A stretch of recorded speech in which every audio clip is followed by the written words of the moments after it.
Welcome to the yet another session on the subject computer networks. The topic of today's discussion is IEEE 802.4 standard, that is known as token bus. So let's start the discussion on the token bus with the introduction. IEEE 802.4 standard for media access control is known as token bus. I mean, media access control standard means when the multiple computers are connected to the same shared medium, the medium access control will controls how the system will transmit.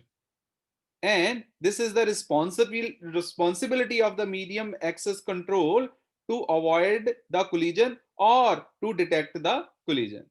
Physically, the token bus is a linear or tree shaped cable to which the stations are attached, as you can observe in the diagram. तो basically अब नाम है उसका token बस. तो token बस में क्या है, फिजिकली जो आपके सिस्टम्स हैं they are connected in the bus topology. A linear और ट्री शेप केबल, लीनियर भी हो सकती है और ट्री शेप भी हो सकती है. And all the computers, all the stations are connected to the shared cable. The logically stations are organized into a ring. Each station knows the address of the station to its left and right. Successor means next, predecessor means जो पीछे वाला है, that is left. बाकी left right है, it depends upon the direction of the ring. It can be clockwise, it can be anti-clockwise. When the logical ring is initialized, the hired number system may send the first frame. So the priority is given to the highest number station. अब ये highest number station का मतलब है कि जिसका MAC address सबसे बड़ा होगा. क्योंकि in token bus the transmission is based upon the physical address, that is also known as MAC address. तो जिसका MAC address सबसे बड़ा होगा, he will that station will get the chance to transmit the frame. After transmitting the frame, after transmitting the data, it will passes the permission to its immediate neighbor by sending a special control frame. अब ये control frames क्या होते हैं, ये सारा जो system है ये कंट्रोल फ्रेम के ऊपर ही बेस्ड है. The control frame is also called token.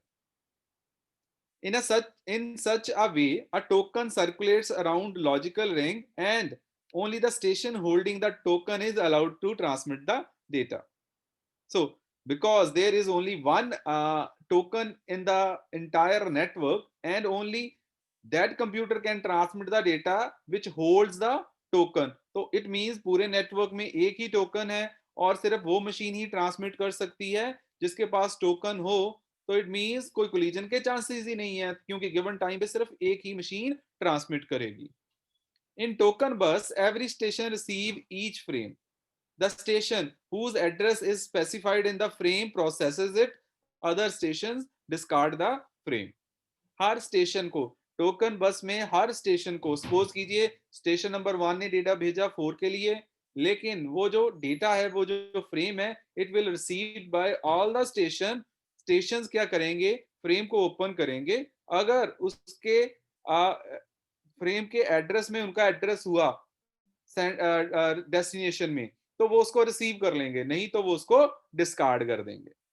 तो अब इससे पहले कि हम मैक लेयर के फंक्शंस डिस्कस करें, मैं आपको एक क्लियर कट बता देना चाहता हूं इसका लॉजिक. अब इस थ्योरी में हमने दो तीन चीजें जी नोट कर ली. फिजिकली लीनियर शेप है या ट्री शेप है, लॉजिकली रिंग है. पहली प्रायोरिटी हाईएस्ट को मिलेगी. हर मशीन को अपने सक्सेसर और प्रीडिसेसर का एड्रेस पता होता है. पूरे नेटवर्क में एक ही टोकन होगा, जिसके पास वो टोकन होगा वो ट्रांसमिट करेगा और ट्रांसमिशन के बाद वो टोकन पास कर देगा टू द नेक्स्ट स्टेशन. तो जो भी फ्रेम ट्रांसमिट होंगे वो ब्रॉडकास्ट होंगे. हर स्टेशन रिसीव करने के बाद चेक करेगा कि क्या फ्रेम का डेस्टिनेशन एड्रेस उसके एड्रेस के साथ मैच करता है. अगर मैच कर गया तो एक्सेप्ट, नहीं तो discard. So this is the structure. तो अब है क्या बेसिकली, अब देखिए the physical structure is linear, a bus shape, अब मल्टीपल स्टेशन हैं कनेक्टेड। अब सबसे पहले क्या होगा, ध्यान से सुनिए। अब इनकी हमने लॉजिकल, ये फिजिकली तो लीनियर और ट्री शेप केबल है, लेकिन लॉजिकली ये क्या है, रिंग। तो इसमें क्या है, तो लॉजिकली ये कैसे अरेंज होंगे डिवाइसेस। सबसे पहले नंबर पे सबसे हाईएस्ट प्रायोरिटी का डिवाइस मींस 20, 20 स्टेशन के बाद 17, 17 के बाद 13, 13 के बाद 11 और 11 के बाद 7। तो मान लीजिए नेक्स्ट टाइम ये मशीन भी आ जाती है रिंग में, तो इस मशीन के रिंग में आने के बाद होगा क्या, ये मशीन 20 और 17 के बीच में फिजिकली है, लेकिन लॉजिकली ये 17 से छोटा है। तो लॉजिकल ऑर्डरिंग कैसी होगी मशीन की, 20, 17, 14, फिर 13, फिर 11, फिर 7। मतलब फिजिकल स्ट्रक्चर कुछ भी हो, लॉजिकल अरेंजमेंट कैसे होगी, highest to lowest. It means 20 का जो नेबर होगा, इमीडिएट नेबर होगा, that will be 17, not the 14। चाहे वो फिजिकली 14 है उसका नेबर, लेकिन ये फिजिकली नहीं चलेगा, because in token bus we have the logical ring. तो लॉजिकल रिंग में अरेंजमेंट कैसे होगी डिवाइसेस की, from highest number to the lowest number. तो अब लॉजिकल, आप देख सकते हो कि नेटवर्क में तो बहुत सारे डिवाइसेस हैं, लाइक 19 भी है और 14 भी है, लेकिन ये दोनों लॉजिकल रिंग का पार्ट नहीं है। लॉजिकल रिंग का पार्ट वही सिस्टम होगा, the system that wants to transmit the data. जो मशीन डेटा ट्रांसमिट, जिसके पास है डेटा ट्रांसमिशन के लिए, वही लॉजिकल रिंग का पार्ट होगा। तो मान लीजिए this is the logical ring at time t1। हो सकता है कि टाइम t2 पे 19 के पास भी कुछ डेटा हो जाए फॉर द ट्रांसमिशन, फिर 19 भी इंक्लूड हो जाएगा इस लॉजिकल रिंग में। तो एक नेटवर्क में चाहे if there are 20 computers, but only those computers will be considered in the logical ring, the computer that will be having some data to transmission, and their ordering will be from highest to lowest in the logical ring. तो run time में हम क्या कर सकते हैं, stations को add भी कर सकते हैं और स्टेशन को रिमूव भी कर सकते हैं। टाइम t1 पे लॉजिकल रिंग ये थी, टाइम t2 पे 19 के पास भी डेटा आ गया ट्रांसमिशन का, तो लॉजिकल रिंग ये हो गई। तो लेकिन फिजिकली चाहे इनका स्ट्रक्चर कैसा भी हो, लॉजिकली 19 कब आएगा, 20 के बाद। और आप देख सकते हो कि जो टोकन मूवमेंट है, it can be clockwise, it can be anti clockwise. तो दोनों डायरेक्शन में हो सकती है, लेकिन एक ही डायरेक्शन फॉलो होगी। अगर हमारी लॉजिकल रिंग में क्लॉकवाइज यूज हो रही है तो इसी डायरेक्शन में मूव करेगी, अगर एंटी क्लॉकवाइज हो गई तो फिर इस डायरेक्शन में टोकन मूव करेगा, लेकिन करेगा एक तरह से, या वो क्लॉकवाइज होगा या वो एंटी क्लॉकवाइज होगा। सो this is the concept of the token बस। फिजिकली लीनियर शेप है, लॉजिकली रिंग है, डायनेमिकली हम रिंग में स्टेशंस को ऐड भी कर सकते हैं, रिमूव भी कर सकते हैं। जो उनकी ऑर्डरिंग होगी वो फिजिकल कनेक्टिविटी के बेसिस पे नहीं होगी, वो होगी लॉजिकल कनेक्टिविटी के बेसिस पे, from the highest to the lowest. और only the station that has the token can transmit the data. लेकिन जो भी डेटा वो ट्रांसमिट करेगा वो रिसीव सभी को होगा, और रिसीव करने के बाद हर स्टेशन है जो रिसीव्ड फ्रेम के डेस्टिनेशन एड्रेस में जो मैक एड्रेस होगा उसको अपने मैक एड्रेस के साथ कंपेयर करेगा। अगर वो मैच हो गया it will be accepted, otherwise it will be rejected. तो चलिए अब आगे चल के देखते हैं कि the MAC sublayer functionality in the token bus. अब मैक सबलेयर क्या काम करती है। So when the ring is initialized, stations are inserted into it in order of station address from highest to lowest. वो हमने डिस्कस कर लिया। Token passing is done from high to low address, ये भी हमने देख लिया। चाहे वो क्लॉकवाइज हो चाहे वो एंटी क्लॉकवाइज हो, लेकिन हाई टू लो होगी। Whenever station requires the token, it can transmit frame for a specific amount of time. अब ये नई चीज आ गई। तो इट मींस जब भी जिसके पास टोकन आया उसको एक स्पेसिफिक टाइम मिलेगा टू ट्रांसमिट द डेटा।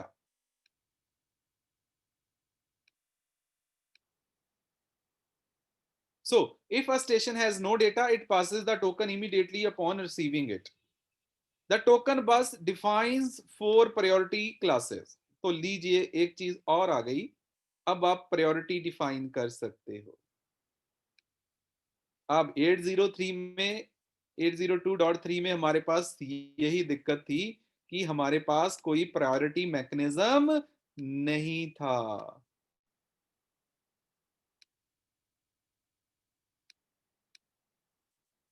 लेकिन अब टोकन बस में हमारे पास आ गया एक प्रायोरिटी का फंक्शन, जिसमें हम प्रायोरिटी डिफाइन कर सकते हैं फ्रेम्स की। तो अब जो प्रायोरिटी होगी उसकी 4 क्लासेस होंगी, 0, 2, 4, 6। 0 मीन्स मिनिमम एंड 6 मैक्सिमम।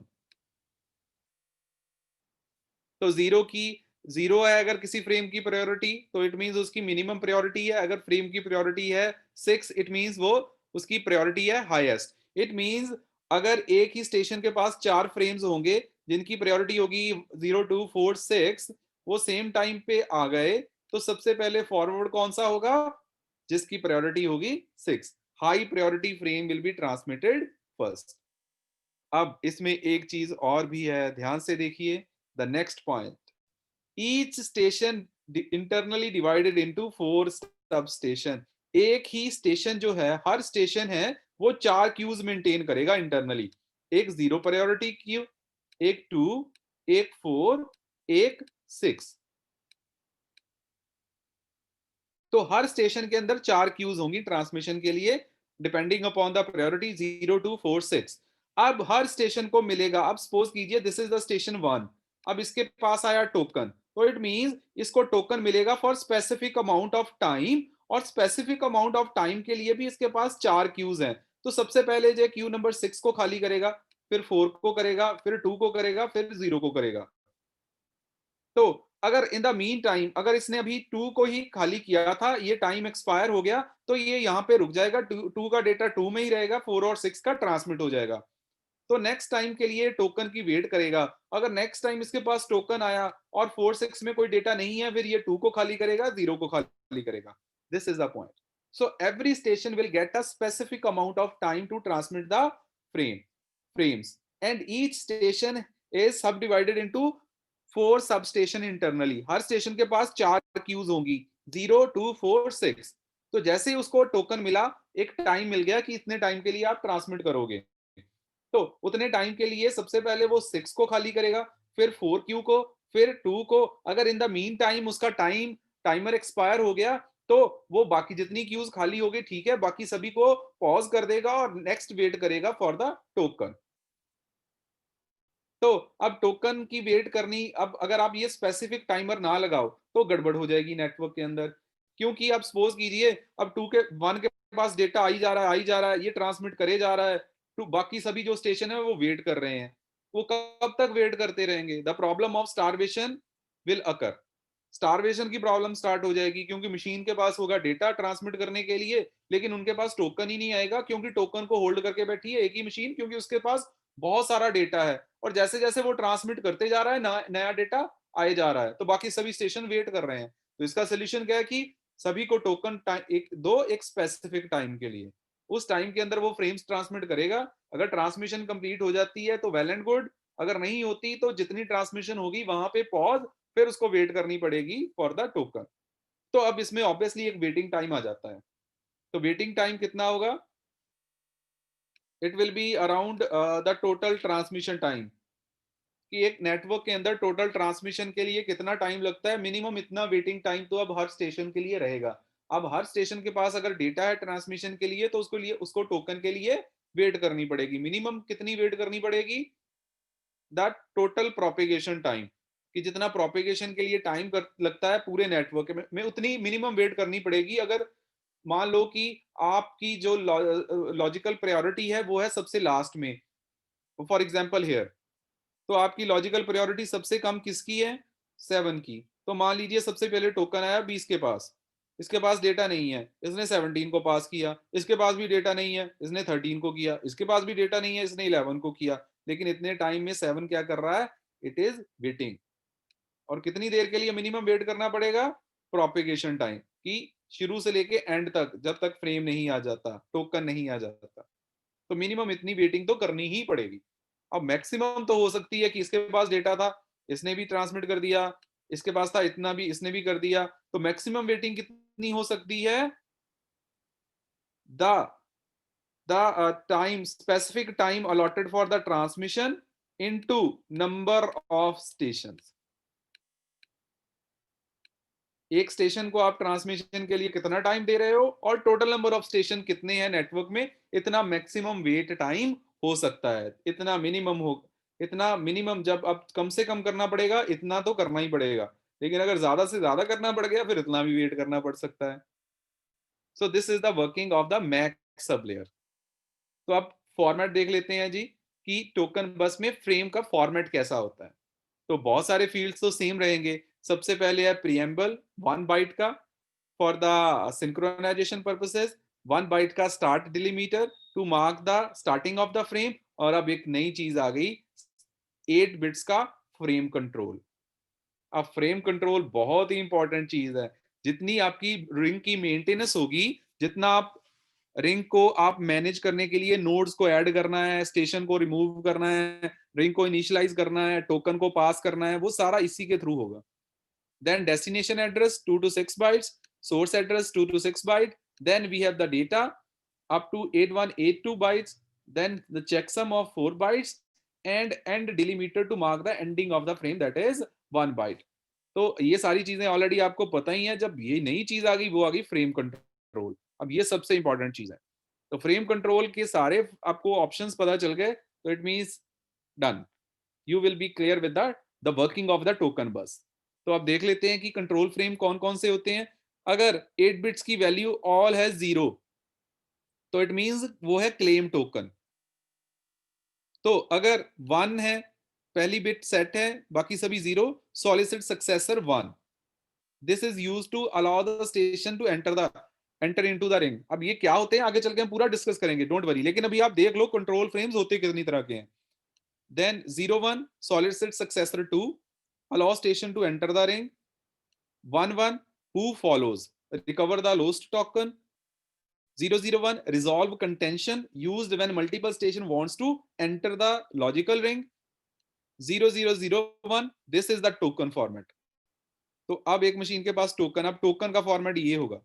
अब को मींस ये एक्चुअली ये जो टोकन है वो रिवॉल्व करेगा इन द रिंग, ये फिक्स्ड है कि अगर ये आ रहा है 0001 it means this is the token, जिसके पास ये होगा वो स्टेशन ट्रांसमिट करेगा। Then 0011 set successor allow the station to leave the ring. So these are the different types of the control frames that will be used for the maintenance of the logical ring. और maintenance of logical ring का मतलब क्या है? Ring को start करना, station को enter करना, station को रिमूव करना, लॉस्ट स्टेशन का पता चलाना, टोकन को नो मूव करना, टोकन खुद, और किसी स्टेशन को लॉजिकल रिंग से बाहर निकालना। तो उसी के लिए ये सारे यूज होंगे। तो चलिए अब डिस्कस करते हैं लॉजिकल रिंग मेंटेनेंस, सबसे इंपॉर्टेंट पार्ट जिसमें हम सारे कंट्रोल इंफॉर्मेशन को यूज करने वाले हैं। So in token bus, MAC sublayer protocol is responsible for logical ring maintenance। क्योंकि MAC layer पे ही फिजिकल एड्रेस होती है, एड्रेसिंग होती है, फ्रेम सारा जो होता है MAC पे होता है, तो इसीलिए MAC रिस्पॉन्सिबल है for logical ring maintenance. In running network new station may join the ring, older station may leave the ring. और हो सकता है कि कोई ना ज्वाइन करे ना लीव करे, लेकिन कोई स्टेशन फेल हो जाए, तो फिर भी हमें पता चलाना लगाना पड़ेगा। हो सकता है कि अब कोई रिंग को इनिशियलाइज करना है, अभी कोई किसी के पास टोकन है ही नहीं, टोकन जनरेट करना है, तो ये सारे काम यहाँ पे होंगे। तो सबसे पहले देखते हैं addition of station to logical ring. किसी स्टेशन को लॉजिकल रिंग में ऐड कैसे करते हैं, तो चलिए एग्जांपल के साथ करते हैं। तो मान लीजिए दिस इज द लीनियर बस शेप ऑफ द नेटवर्क। ये है जी station 1, this is station 2, this is station 3। तो इट मींस अब ये मान के चलो कि ये दोनों हैं लॉजिकल रिंग में, लाइक दिस। अब ये जो 2 है, ये भी इसके पास भी कुछ डेटा आ गया ट्रांसमिशन के लिए, ही अब लॉजिकल रिंग में आना चाहता है। So this is called addition of station to the logical ring. अभी लॉजिकल रिंग में 2 स्टेशन हैं, 1 एंड 3, लेकिन 2 भी डेटा है उसके पास, इसलिए वो भी लॉजिकल रिंग में आना चाहता है। तो क्या प्रोसेस फॉलो होगा? So, once the ring has been established, each station store the address of its predecessor and successor. तो 3 के पास अपने सक्सेसर का एड्रेस होगा और इसी तरह से 1 के पास अपने प्रीडिसेसर का होगा। तो दोनों के पास एक दूसरे का एड्रेस है। In such networks, solid state successor control frame is used to invite the bits from the computers that are wishing to enter into the logical ring. For this, the station holding the token send solicit successor frame periodically to solicit bid from the other stations. The station which wishes to join the ring passes its address to the token holder. The token holder make it as a new successor. Simple. तो it means अब होगा क्या? तो मान लीजिए token है 3 के पास, तो जिसके पास भी टोकन होगा वो क्या करेगा? वो पीरियोडिकली थोड़ी थोड़ी देर बाद एक मैसेज भेजता रहेगा जिसमें क्या होगा? Solicit successor. सॉलिसिट सक्सेसर जब इस नेटवर्क में जाएगा वो सभी कंप्यूटर्स को मिलेगा, क्योंकि ब्रॉडकास्ट होगा ना नेचर में नेटवर्क। तो टोकन जिसके पास था उसने सॉलिसिट सक्सेसर मैसेज ट्रांसमिट किया। अब 2 आना चाहता है रिंग में, तो जैसे ही इसको सॉलिड स्टेट सक्सेसर मिला, तो अब 2 को पता चल गया जी बिड्स ओपन हो गई हैं टू एंटर द रिंग, अब मैं रिंग में एंटर हो सकता हूं। तो वो क्या करेगा? वो रिप्लाई करेगा against this solicit successor message. वो क्या भेजेगा? अपना एड्रेस। वो कहेगा हाँ जी, हाँ जी, मैं रिंग में आना चाहता हूं। तो सॉलिसिट सक्सेसर के रिटर्न रिटर्न ने में उसने अपना एड्रेस भेजा। इसने इसके पास एड्रेस आया, इसने देखा हाँ एक मशीन की तरफ से बिल्डिंग में रिप्लाई आया है कि वो स्टेशन आना चाहता है। तो वो क्या करेगा? वो इस स्टेशन को अपना सक्सेसर सेट कर लेगा बेस्ड अपॉन द एड्रेस। तो वो इसको लॉजिकल रिंग में ऐड कर लेगा। अब लॉजिकल रिंग है जो, वो 3 का सक्सेसर जो होगा वो 1 नहीं होगा, अब क्या होगा? वो 2। So 2 will be added into the ring. तो अब इसमें एक गड़बड़ और है। मान लीजिए एक नहीं 2 स्टेशन आना चाहते हैं सेम टाइम पे, फिर वही प्रॉब्लम हो गई। अब ये था 3 और ये था 1, यहाँ पे है 2 और यहाँ पे है 4। तो 3 ने पहले लॉजिकल रिंग है सिर्फ इतनी। अब 3 ने भेजा सॉलिसिट सक्सेसर। इसने कहा जी कोई रिंग में आना तो नहीं चाहता। 2 और 4 दोनों ने कहा जी हम दोनों आना चाहते हैं। तो दोनों तो हम आप सेम टाइम पे ऐड नहीं कर सकते। तो आपको क्या करना पड़ेगा? आपको ये किसी तरह से इनको कंट्रोल करना पड़ेगा कि सिर्फ एक को ऐड करो। तो उसके लिए आप यूज करोगे रिजॉल्व कंटेंशन। आप दोनों को रिजॉल्व कंटेंशन भेजोगे and depending upon their ordering और time stamp the next station will be added. जैसे ये रहा रिजॉल्व कंटेंशन, ये तब यूज होगा जब 2 स्टेशन सेम टाइम पे बिड कर देंगे to enter the ring. 2 station same time पे बोलेंगे, जिसके पास टोकन होगा 2 स्टेशन सेम टाइम पे सॉलिसिट सक्सेसर के अगेंस्ट अपना मैसेज भेज देंगे कि भाई हम दोनों एंटर होना चाहते हैं। तो दोनों आ गए टोकन के उस मशीन के पास जिसके पास टोकन है। तो वो दोनों में से सबसे पहले एक को ऐड करेगा। किसको ऐड करेगा? उसके लिए वो भेजेगा रिजॉल्व कंटेंशन। तो रिजॉल्व कंटेंशन से बेस्ड अपॉन द प्रायोरिटी, जिसकी प्रायोरिटी ज्यादा होगी, जिसका मैक एड्रेस बड़ा होगा, इट विल बी एडेड। और दूसरा दूसरी बार में, क्योंकि periodically सॉलिसिट सक्सेसर तो periodically ट्रांसमिट हो रहा है, नेक्स्ट टाइम में वो फिर ट्रांसमिट होगा और नेक्स्ट स्टेशन फिर आ जाएगा। So this is how we add the stations in the logical ring. अब दूसरा है जी how to remove the station from the logical ring. तो अब जी क्या हो गया? अब लॉजिकल रिंग का साइज इंक्रीज हो चुका था। वो कुछ इस तरह से था 1 2 3। तो लॉजिकल रिंग पहले 1 और 3 के बीच में थी, फिर हमने 2 को ऐड कर लिया। अब लॉजिकल रिंग का है ये। तो अब 2 ने कहा जी मेरे पास डेटा जितना था ट्रांसमिशन के लिए, अब मैंने कंप्लीट कर दी ट्रांसमिशन, अब मैं निकलना चाहता हूं यहां से। तो वो क्या करेगा? It will transmit a set successor control frame to its predecessor. वो अपने प्रीडिसेसर को बोलेगा कि भाई मैं रिंग छोड़ रहा हूं, अब तेरा सक्सेसर मैं नहीं हूं, अब तेरा सक्सेसर नेक्स्ट स्टेशन है, दैट इज 1। तो सेट सक्सेसर के बाद this station will be removed from the logical ring and its predecessor will set its successor to the next station. So this is how the station number 2 will be removed from the logical ring. अब तीसरा जो main काम है जी, ring को start कैसे करना है। अब कोई कोई ना कोई तो एल्गोरिदम होना चाहिए ना कि रिंग को शुरू कैसे करें। तो उसके लिए हमारे पास क्या मैकेनिज्म है। तो in case ring initialization, the special case of adding new station. अभी रिंग इनिशियलाइजेशन मींस कि आपके पास सपोज करो 3 स्टेशन हैं, लेकिन अभी लॉजिकल रिंग हुई नहीं start. This is 1, this is 2 and this is 3, लेकिन लॉजिकल रिंग अभी है ही नहीं। अभी हमें लॉजिकल रिंग को स्टार्ट करना है, तो कैसे स्टार्ट करेंगे। तो when all the station are powered off there exists no logical ring obviously। अब जैसा हमने ये केस लिया, इसमें 3 स्टेशन हैं लेकिन लॉजिकल रिंग अभी स्टार्ट नहीं हुई। तो अब होगा क्या। when the first station is powered on, अब इन तीनों में से सबसे पहले एक मशीन पावर्ड ऑन हो जाएगी, एक मशीन ऑन हो जाएगी। तो मान लीजिए 3 ऑन हो गया, 3 ऑन हुआ।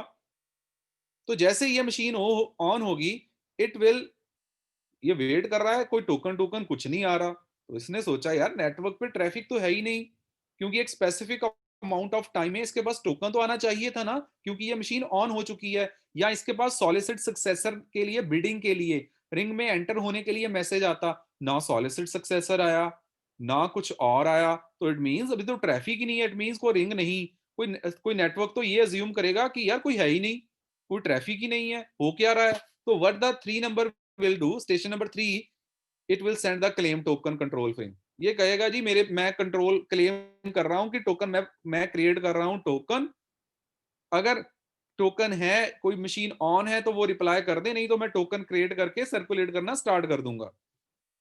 सो अगर इसके क्लेम टोकन के बाद कोई कॉम्पिटिटर नहीं आता, कोई इसके मैसेज को रिस्पॉन्ड नहीं करता, तो नया टोकन है जो टोकन क्रिएट करेगा और लॉजिकल रिंग स्टार्ट हो जाएगी। अब मान लीजिए जब तक इसने क्लेम टोकन ट्रांसमिट किया, स्टेशन नंबर 2 भी एक्टिवेट हो गया, वो भी एक्टिवेट हो गया। जब इसके पास क्लेम टोकन आया तो इसने कहा जी मैं हूं, तूने कैसे क्लेम कर दिया कि टोकन तू लेगा।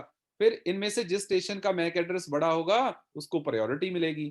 3, क्योंकि 3 का बड़ा है, उसको प्रायोरिटी मिलेगी, वो टोकन जनरेट करेगा और सर्कुलेशन स्टार्ट कर देगा। This is how the logical ring will be initialised. एक बार इनिशियलाइज हो गई, जिसके पास टोकन होगा वो सॉलिड सेट सक्सेसर ट्रांसमिट करेगा, 2 के पास जाएगा, वो अपना एड्रेस भेजेगा, ये ऐड हो जाएगा। तो इसी बीच ये अगर 1 के पास गया, 1 भी ऐड होना चाहता है, वो भी एड्रेस भेजेगा 3 को, वो भी ऐड हो जाएगा। इस तरह से अब बाद में जैसा हमने पहले केस में डिस्कस किया था कि स्टेशंस कैसे ऐड करने हैं, वो फिर स्टेशन ऐड होते जाएंगे। अब फोर्थ केस है जी स्टेशन फेलियर। अब कोई स्टेशन फेल हो गया, तो अब कैसे पता चले। तो मान लीजिए अब हुआ क्या, फिर से एग्जांपल लेते हैं। तो मेरे पास 3 स्टेशंस थे, 1, 2 एंड 3। तो ये तीनों थे लॉजिकल रिंग में। अब क्या हुआ, कोई हार्डवेयर या सॉफ्टवेयर इशू के कारण स्टेशन नंबर 2 है जो वो बंद पड़ गया। अब वो लॉजिकल रिंग का पार्ट तो है, लेकिन वो अप एंड रनिंग नहीं है, गड़बड़ हो गई। तो अब कैसे पता चले ये। तो अब इसको पता चला करने के लिए हम क्या करेंगे। To avoid the data, avoid sending data to station that has gone down, each station looks at the station to which it passed the token. If the token receiver passes the token to its successor or transmit data, तो जैसे ही किसी के पास token आएगा वो दो ही चीजें कर सकता है। नंबर 1, या तो वो टोकन को पास करेगा, नंबर 2, या वो डेटा ट्रांसमिट करेगा। तो अब मान लीजिए 3 ने टोकन पास किया 2 को, अब दो चीजें होंगी, या वो टोकन पास कर देगा 1 को, या वो डेटा ट्रांसमिट कर देगा। लेकिन अगर उसने दोनों चीजें नहीं की, हमने 3 ने टोकन भेज दिया 2 को, तो अब वो एक्सपेक्ट कर रहा है क्या होगा, या तो the token will be passed to the next station और the data will be transmitted. लेकिन ये दोनों चीजें नहीं हुई, ना टोकन पास हुआ ना डेटा ट्रांसमिशन हुई। अब इट मींस फिर वो क्या करेगा, वो सेकंड टाइम भेजेगा फिर से टोकन। 3 ने एक बार भेज चुका है, दूसरी बार फिर भेजेगा। अगर आप दूसरी बार भी इन दोनों में से कुछ नहीं होगा, तो अब 3 को पता चल गया ये गड़बड़ होगी, मेरा जो सक्सेसर है ना वो काम नहीं कर रहा। तो इट मींस अब 2 बार टोकन भेजने के बाद एक कंट्रोल फ्रेम भेजेगा हु फॉलोज। तो वो टोकन जाएगा 1 के पास। अब 1 सोचेगा यार मुझे तो मेरा जो प्रीडिसेसर था वो तो 2 था, लेकिन मेरे 3 से ये मैसेज आ रहा है हु फॉलोज। तो अब इन दोनों को पता चल जाएगा कि स्टेशन 2 हैज बीन फेल्ड, क्योंकि हु फॉलोज अगर 2 अब लाइव होता तो इसने यहीं पे कैप्चर कर लेना था और कह देना था कि मैं हूं। लेकिन अगर 1 के पास आ गया तो हु फॉलोज का रिप्लाई कौन करेगा, 1। लेकिन लॉजिकल रिंग में 3 को अपने सक्सेसर का एड्रेस तो पता था, लेकिन हु फॉलोज का रिप्लाई कहां से आया, 1 से। It means 2 has been failed. तो इसके बाद वो सेट सक्सेसर करके हम फेल्ड स्टेशन को रिमूव कर देंगे।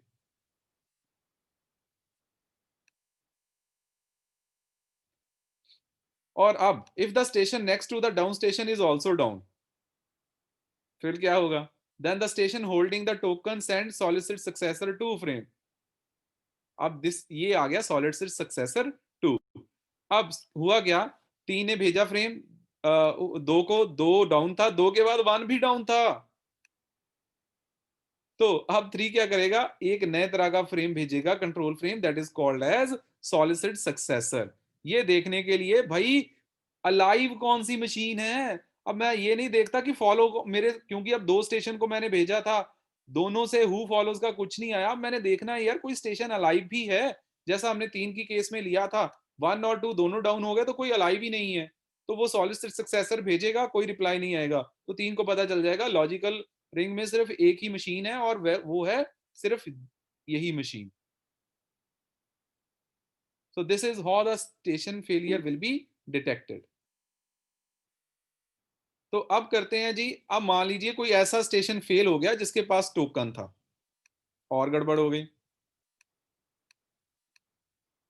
तो 1, 2 एंड 3, 3 के पास टोकन था, लेकिन कोई हार्डवेयर सॉफ्टवेयर इशू आया, जिसके पास टोकन था वही मशीन डाउन हो गई। चलो जी, तो अब क्या करें, कैसे पता चलाएं, लगाएं कि ये क्या हो गया। तो उसके लिए हमारे पास फिर से प्रोविजन है। तो अब प्रोविजन क्या है, क्योंकि टाइमर चल रहा है, हर स्टेशन के लिए एक स्पेसिफिक टाइम एलोकेट होता है ट्रांसमिशन के लिए। और मिनिमम और मैक्सिमम टाइम कैसे कैलकुलेट करते हैं मैं बता चुका हूं। तो जब मैक्सिमम टाइम विंडो एक्सपायर हो जाएगी और स्टेशन के पास टोकन नहीं आएगा, किसी भी स्टेशन के पास, तो पता चल जाएगा कि टोकन एक्चुअली नेटवर्क में है ही नहीं। तो फिर क्या होगा, क्लेम टोकन की जंग शुरू हो जाएगी, जिसका हाईएस्ट नंबर होगा वो टोकन क्रिएट कर लेगा, जैसा हमने पहले डिस्कस किया। So these are the 5 different cases in the logical ring maintenance. तो उसमें से सबसे पहले केस में हमने देखा कि स्टेशंस को ऐड कैसे करते हैं, रिमूव कैसे करते हैं, रिंग को कैसे इनिशियलाइज करते हैं, स्टेशन फेलियर से कैसे रिकवर करते हैं। और फिफ्थ में हमने देखा कि अगर जिसके पास स्टेशन रिंग है वो स्टेशन फेल हो जाए तो फिर रिकवर कैसे करते हैं। तो that's all about today session. आज हमने डिस्कस करा 802.4 टोकन बस, the working and the conceptualization, working model of the token bus, कैसे काम करता है टोकन बस वो डिस्कस किया, उसकी मैक सब लेयर कैसे काम करती है, उसका फॉर्मेट टोकन बस में फ्रेम फॉर्मेट क्या रहता है, कंट्रोल फ्रेम्स कितने तरह का होता है और हर फ्रेम का क्या मीनिंग होता है। उसके बाद हमने देखा कि रिंग को मेंटेन कैसे करते हैं, मींस उसमें स्टेशन को ऐड कैसे करते हैं, रिमूव कैसे करते हैं, रिंग को इनिशियलाइज कैसे करते हैं, स्टेशन को फेलियर का कैसे पता लगाते हैं, और अगर ऐसा स्टेशन जिसके पास टोकन है वो फेल हो जाए तो वो कैसे हम रिकवर करते हैं। So that's all about the today session. I hope आपको टोकन बस क्लियर हुआ।